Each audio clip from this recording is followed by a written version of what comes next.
Hello दोस्तों, my self Jitendra Kumar और मैं हूं एक ऑनलाइन एजुकेटर। बने रहिए मेरे साथ मेरे यूट्यूब चैनल दिल्ली एजुकेशन पर। आज मैं आपको पढ़ाने वाला हूं ओपन स्कूल के 10th क्लास का हिंदी सब्जेक्ट। और आज हम इस विषय का सेकंड चैप्टर पढ़ने वाले हैं जिसका नाम है दोहे।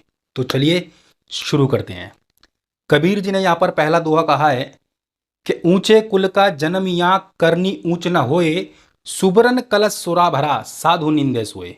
अर्थात कबीर जी कहते हैं कि ऊंचे कुल या खानदान में जन्म लेने वाला व्यक्ति अगर व्यवहार और अपने कर्म से अच्छा नहीं है तो वह उसी प्रकार निंदा का पात्र बन जाता है जिस तरह शराब से भरे हुए सोने का पात्र सज्जन पुरुषों की नजर में निंदनीय होता है।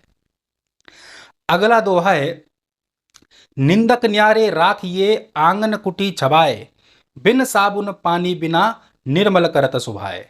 अर्थात कबीर जी कहते हैं कि जो व्यक्ति निंदा करने वाला होता है हमें उससे दूर नहीं भागना चाहिए बल्कि उसे अपने आंगन में कुटी बनवा कर रखना चाहिए, क्योंकि वही एकमात्र ऐसा व्यक्ति है जो हमारे स्वभाव को बिना साबुन पानी के निर्मल बना देता है। इसको हम ऐसे समझ सकते हैं, अक्सर आपने देखा होगा कि हमारे मुंह पर हमारी तारीफ करने वाले हमें काफ़ी लोग मिल जाते हैं, लेकिन वही लोग हमारे पीठ पीछे हमारी बुराई करते हैं।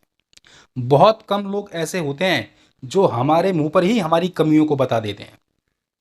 कबीर ने ऐसे ही लोगों को अपने पास आंगन में कुटी बनवा कर रखने के लिए कहा है, क्योंकि वही ऐसा व्यक्ति अगर वो हमारे मुंह पर ही हमारी निंदा करेगा तो हम अपनी कमियों को दूर कर सकते हैं, बिना साबुन पानी के अपने स्वभाव को निर्मल बना सकते हैं। अगला दोहा है, गुरु कुम्हार शिष्य कुंभ है, गड़गड़ काटे खोट, अंतर हाथ साहर दे बाहर बाटे चोट। अर्थात कबीर जी कहते हैं कि गुरु और शिष्य का रिश्ता बिल्कुल वैसा ही है जैसा कुम्हार और घड़े का होता है। जिस प्रकार कुम्हार घड़ा बनाते समय उसे बाहर से ठोकता है और अंदर से उसे सहारता है, सहारा देता है, ताकि कहीं वो घड़ा फूट ना जाए और उसका आकार टेढ़ा ना हो जाए, ठीक उसी प्रकार गुरु का जो व्यवहार है अपने शिष्य के प्रति ऊपर से कठोर होता है। गुरु अपने कठोर नियंत्रण में अपने शिष्य के अंदर की जो कमियां हैं, बुराइयां हैं, उन्हें वो दूर कर देता है और अंदर ही अंदर उसे स्नेह भी करता है। अगला जो दोहा है वो भी कबीर जी का ही है, जिसमें कबीर जी कहते हैं कि जो जल बाड़े नाव में घर में बाड़े दाम, दो हाथ उलाचिए यही सयानो काम। अर्थात कबीर जी कहते हैं कि जब नाव में पानी भरने लगे तो नाविक क्या करता है, वो अंजुरी भरकर दोनों हाथों से उसे उलीचने लगता है, क्योंकि अगर वो ऐसा नहीं करेगा तो उसकी नाव डूब जाएगी। ठीक इसी प्रकार जब घर के अंदर धन की अधिकता बढ़ने लगे तो व्यक्ति की समझदारी इसी चीज में है कि वो उसे दोनों हाथों से उलीचना शुरू कर दे।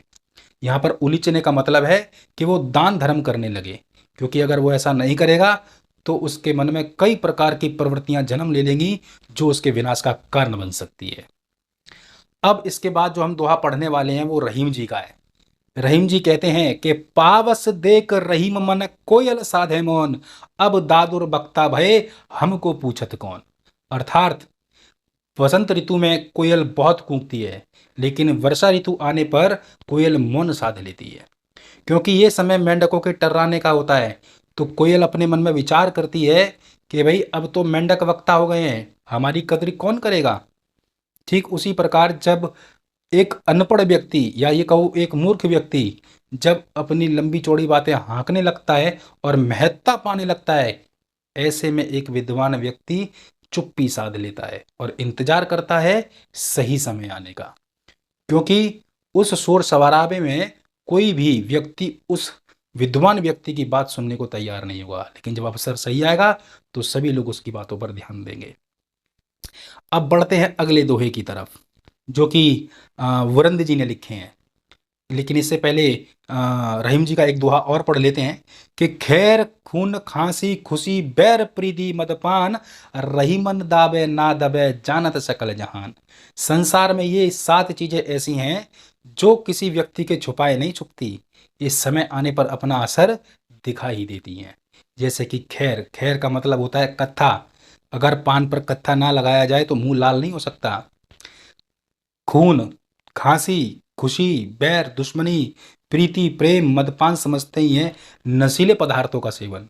ये सारी चीज़ें ऐसी हैं जो समय आने पर अपना असर दिखा देती हैं और कोई भी व्यक्ति इनसे बचता नहीं है, क्योंकि ये बता ही देती हैं। अगला दोहा है वृंद जी का।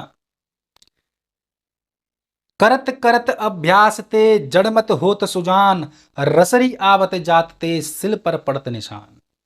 यहां वृंद जी कहते हैं कि जिस प्रकार कुएं के पाट पर बार बार रस्सी की रगड़ लगने से अगर गहरा निशान हो सकता है, तो यदि बार बार अभ्यास किया जाए तो मंद बुद्धि व्यक्ति भी विद्वान बन सकता है। यहां पर जो जड़मति शब्द का इस्तेमाल हुआ है, जड़ माने मतलब जिसका विकास नहीं हुआ है, और मति का माने बुद्धि, यानी कि जो बुद्धि जड़ के समान है। तो जिस तरीके से अब यहाँ पर जड़ दो प्रकार की होती हैं, एक होती है जो जमीन में दबी हुई है, तो यहाँ पर जो जड़ का संबंध है वो ठोस बुद्धि से लिया गया है। अब ठोस बुद्धि वाला जो व्यक्ति अगर बार बार अभ्यास करेगा तो धीरे धीरे वो भी विद्वान बन सकता है। यही वृंद जी इस दोहे के माध्यम से कहना चाहते हैं।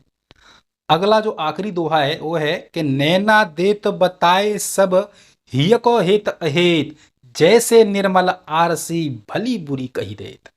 कहने का तात्पर्य यह हुआ कि मनुष्य की जो आंखें हैं उसके मन के जो भाव हैं उसके प्रकट करने से पहले प्रकट कर देती है। यानी कि वो व्यक्ति अपने मुंह से तो झूठ बोल सकता है लेकिन आंखों से झूठ नहीं बोल सकता। अगर उसके मन में क्रोध है किसी के प्रति तो उसकी आंखों में रोष दिखाई देगा। अगर मन में प्रेम है तो खुशी दिखाई देगी, आंखों में चमक दिखाई देगी। और इसीलिए कहा गया है कि भाई जिस प्रकार शीशा व्यक्ति के रूप और कुरूप को बता देता है, ठीक वैसे ही मनुष्य की आंखें होती हैं, वो कभी झूठ नहीं बोलती। तो इसी के साथ में हमारा ये चैप्टर खत्म होता है। अब मिलते हैं आगे अगले चैप्टर के साथ, तब तक के लिए गुड बाय। हाँ, रुकिए, मेरा ये channel please please please subscribe कीजिए, लाइक कीजिए, कमेंट कीजिए, बेल आइकन को प्रेस कीजिए ताकि हर लेटेस्ट अपडेट आप तक पहुंचता रहे। धन्यवाद।